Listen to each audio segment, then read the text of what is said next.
മലയാള സിനിമയിലെ ഏറ്റവും വലിയ ബ്രഹ്മാണ്ഡ സിനിമയാവാൻ ഒരുങ്ങുകയാണ് മരക്കാർ അറബിക്കടലിൻ്റെ സിംഹം.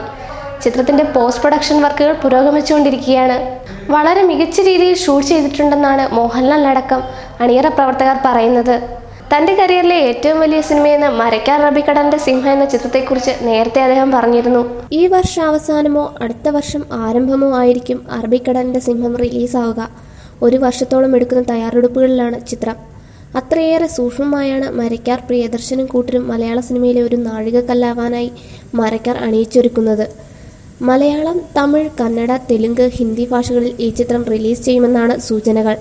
100 കോടിയോളം നിർമ്മാണ ചെലവ് വന്ന ഏക മലയാള ചിത്രം കൂടിയാണ് മരക്കാർ. ആശീർവാദ് സിനിമാസിന്റെ ബാനറിൽ ആന്റണി പെരുമ്പാവൂരും കോൺഫിഡന്റ് ഗ്രൂപ്പും ചേർന്നാണ് ചിത്രം നിർമ്മിക്കുന്നത്. ചിത്രത്തിൽ മോഹൻലാലിന്റെ നായികയായി എത്തുന്നത് മഞ്ജു വാര്യറാണ്. മോഹൻലാലിന്റെ ചെറുപ്പകാലം മകൻ പ്രണവ് മോഹൻലാൽ അഭിനയിക്കുമ്പോൾ പ്രണവിന്റെ നായികയായി പ്രിയദർശന്റെ മകൾ കല്യാണി പ്രിയദർശനും അഭിനയിക്കുന്നു. കീർത്തി സുരേഷും നായികാ പ്രാധാന്യമുള്ള വേഷം കുഞ്ഞാലി മരക്കാറിൽ ചെയ്യുന്നുണ്ട്. തമിഴിലെ ആക്ഷൻ കിങ് അർജുൻ വളരെ പ്രധാനപ്പെട്ട കഥാപാത്രമായി മരക്കാറിലെത്തുന്നുണ്ട്. ഇതുകൂടാതെ സംവിധായകൻ ഫാസിൽ, മധു, സുനിൽ ഷെട്ടി, അർജുൻ സർജ, പരേഷ് റവാൾ, സിദ്ദിഖ്, മുകേഷ്, പ്രഭു എന്നിവരും ചിത്രത്തിൽ പ്രധാന വേഷങ്ങളിലെത്തുന്നു.